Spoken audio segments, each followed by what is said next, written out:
Hi everyone. So for today's midterm, I am going to be talking about social media, fake news, and how that affects the workplace.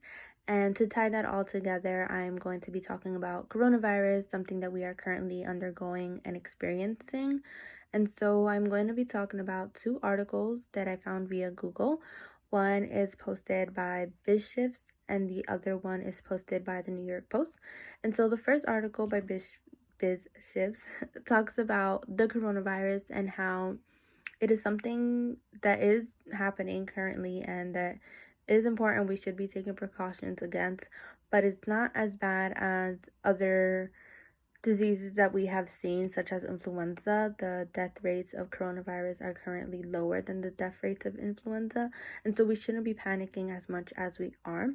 However, the article goes on to say how fear and uncertainty feeds panic, and I believe that's something that is true as we are currently witnessing it.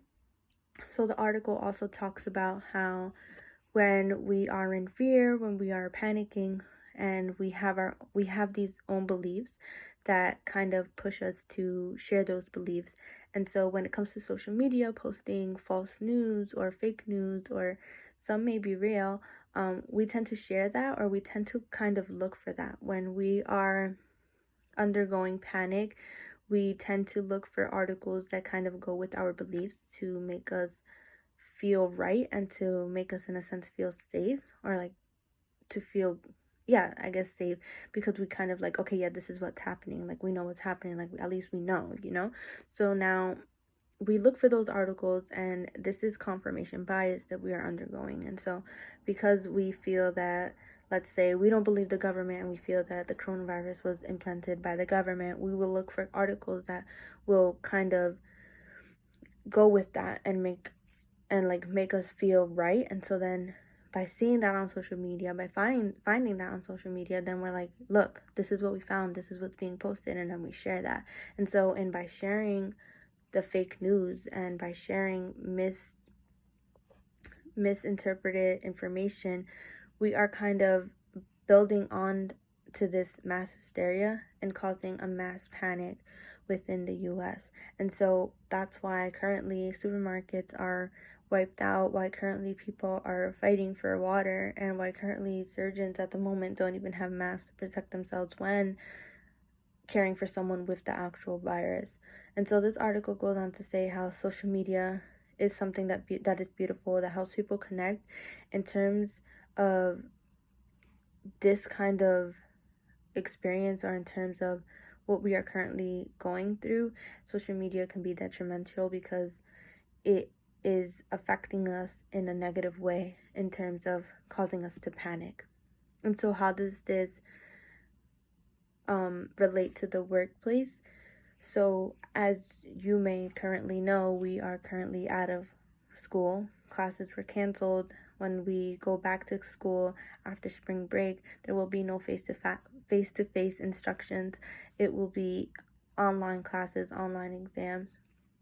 Some jobs have closed down and sent their employees to go home. In the New York Post article, it states how people have left their jobs, how people are scared to go onto the trains because they feel that even if they were to sneeze by nature, and people will kind of assume that they have the coronavirus and look at them in a certain way. It stated how the Warner Brothers called off their premiere, how children's school field trips were canceled and how they were devastated, how weddings had to be canceled, flights are being canceled, how in the workplace new policies have been made to ensure employees that their environments are safe and clean, how gyms have sent out emails stating that they also are cleaning their equipment. A lot of changes, Lysol everywhere in the workplace.